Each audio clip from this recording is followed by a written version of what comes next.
Assalamualaikum warahmatullahi wabarakatuh. Bismillah, alhamdulillah, wassalatu wassalamu ala rasulillah wa ala alihi wa sahbihi wa mawala wa la hawla wa la quwata illa billah. Rabbi syrah li sadri wa yassir li amri wa hlul 'uqdatam min lisani yafqahu qawli, amma ba'd.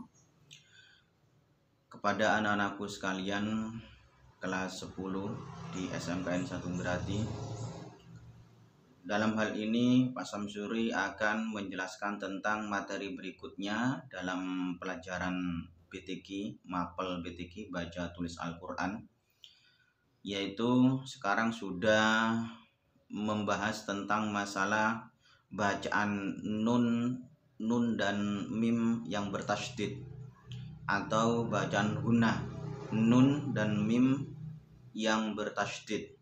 Kemudian bacaan qalqalah dan juga bacaan iqlab. Anak-anakku sekalian, itulah 3 materi yang perlu Pak Samsuri kupas sekarang ini. Dan yang pertama itu adalah bacaan nun mati, nun dan mim yang bertasydid, ya, nun dan mim yang bertasydid atau bacaan gunnah. Anak-anakku sekalian, bahwa dalam Al-Quran itu ada yang namanya nun dan mim yang bertasydid. Jadi ada nun yang bertasydid atau mim yang bertasydid. Ya, ingat anak-anak, ini adalah bacaan gunnah. Ya, bacaan gunnah itu cara bacanya itu adalah satu, itu mendengung. Kemudian yang kedua itu adalah baca panjang dalam dengungannya sampai 3 harokat atau 1,5 alif. Jadi contohnya seperti summa, ini adalah mim yang bertasydid. Atau contohnya yang nun yang bertasydid, innama, ya, amma yatasaalun. Jadi harus dibaca panjang, amma yatasaalun, dan ada dengungnya. Ya, tidak boleh dibaca amma yatasaalun. Amma yatasaalun itu nggak boleh, karena harus panjang dan mendengung. Amma yatasaalun. Lah, ini adalah bacaan gunnah, yaitu kalian misalkan membaca Al-Quran ada nun yang bertasydid atau mim yang bertasydid dalam Al-Quran, maka itu harus dibaca gunnah. Cara bacanya itu harus mendengung. Yang pertama itu mendengung, yang kedua itu harus dengungannya itu panjang sampai 1,5 alif atau 3 harokat.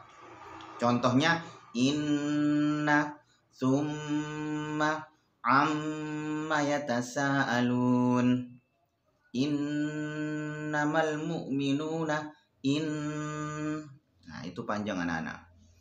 Kemudian yang berikutnya ini adalah qalqalah. Ya, yang berikutnya ini adalah qalqalah. Qalqalah itu secara bahasa adalah pantulan. Secara bahasa itu adalah pantulan.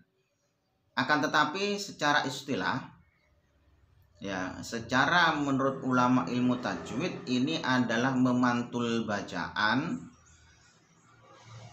terhadap 5 huruf yang sudah disepakati oleh para ulama, yaitu yang jumlahnya ada 5. Qaf, to, ba, jim, dal. Qaf, to, ba, jim, dal, yang terkumpul dalam lafadz qadbu jaddin. Qadbu jaddin. Ya, ini adalah huruf-huruf qalqalah. yang jumlahnya ada 5. Lah, kemudian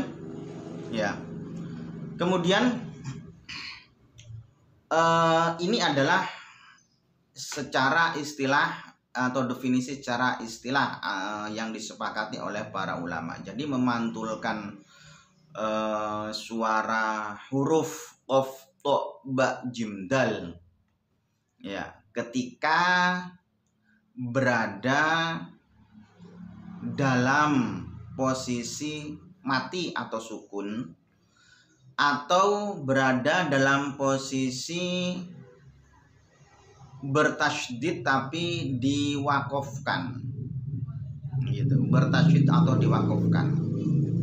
Jadi menurut istilahnya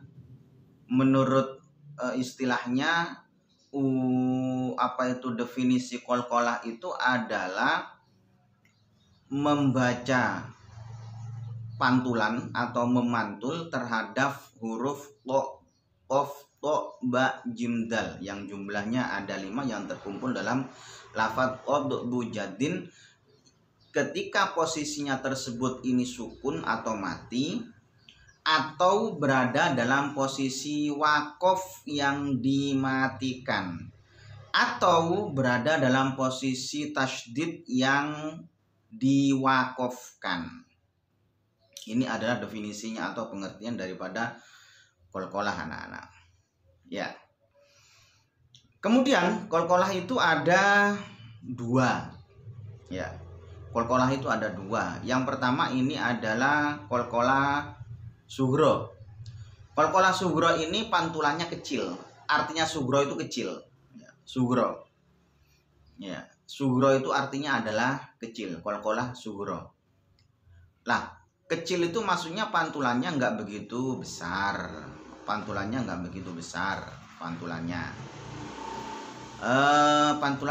begitu besar. Dan qalqalah sughra itu adalah matinya huruf itu berada di tengah-tengah kalimat. Matinya huruf tersebut ini berada di tengah-tengah kalimat atau di tengah-tengah bacaan, bukan di akhir ayat atau bukan juga ketika diwakofkan yang berada di akhir. Misalkan contohnya laqad khalaqnal insan, laqad khalaqnal insan, laqad khalaqu. Nah, itu. Ini adalah huruf qalqalah laqad khalaqu, dal dan qaf itu yang dimatikan. Ini qalqalah sughra. Karena apa anak-anak? Karena matinya berada di tengah-tengah bacaan atau kalimat. Yang enak itu bacaan ya. Nah, ini qalqalah sughra. Kemudian ada qalqalah kubro. Artinya kubro itu besar. Artinya pantulannya besar. Pantulannya itu lebih besar daripada qalqalah sughra ketika memantul. Lah, kemudian qalqalah sughra ini adalah memantul huruf 5 yang sudah disebutkan di atas tadi dengan pantulan yang sangat besar terhadap huruf yang matinya itu berada di akhir kalimat atau berada di akhir ayat yang diwakofkan. Gitu. Berada di akhir ayat atau kalimat yang diwakofkan. Misalkan fi kabad, qul huwallahu ahad, Allahus samad. Itu adalah kalimat yang diwakofkan berada di akhir ayat dan diwakofkan gitu, oleh kita. Kecuali kalau misalkan tidak diwakofkan itu beda lagi. Qul huwallahu ahadunillahus samad. Itu qul huwallahu ahadnya tidak diwakafkan, apa itu tidak dikolkolah gitu. Qul huwallahu ahadunil. Nah, beda lagi. Maksudnya itu adalah yaitu berada di akhir kalimat yang diwakafkan. Berada di akhir ayat yang diwakafkan. Qul huwallahu ahad. 1. Allahus samad. Lam yalid walam. Nah, itu maksudnya qalqalah sughra. Lam yalid walam. Nah, itu maksudnya qalqalah sughra. Yulad. Nah, yulad itu adalah qalqalah kubra gitu loh. Gitu anak-anak. Atau huruf qalqalah itu yang bertasydid dan diwakafkan gitu. Jadi huruf qalqalah yang bertasydid dan diwakafkan itu juga termasuk qalqalah kubra. Pantulannya sangat besar. Bil haqqu. Nah, itu. Qad. Nah, to misalkan qad tasydid yang diwakafkan. Bil haqqu. Nah, misalkan begitu. Ya, silakan cari contohnya sendiri dalam hal ini anak-anak. Dan itu ya ada dan banyak gitu. Dan kemudian yang ketiga ini adalah materi iklab. Ya, iklab. Iklab ini adalah nun mati atau tanwin yang bertemu dengan ba. Jadi nun mati atau tanwin yang bertemu dengan ba. Ini adalah bacaan iklab. Cara bacanya ini adalah 1 dengung, 2 panjang sampai 1,5 alif atau 3 harokat. Yang ketiga ini adalah mengganti suara nun mati kepada suara mim mati. Contohnya mim ba'dihi gitu. Mim ba'dihi itu adalah contohnya. Tumbituna. Nah, ini adalah nun mati yang bertemu dengan ba anak-anak. Nah, cara bacanya yang seperti tadi, mim panjang dan dengung. Ya.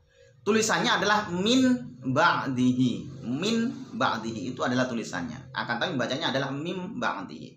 Ini adalah mengganti suara nun mati kepada suara mim mati. Gitu. Ya. Insya Allah anak-anak sudah paham dan insya Allah sudah banyak yang mengerti.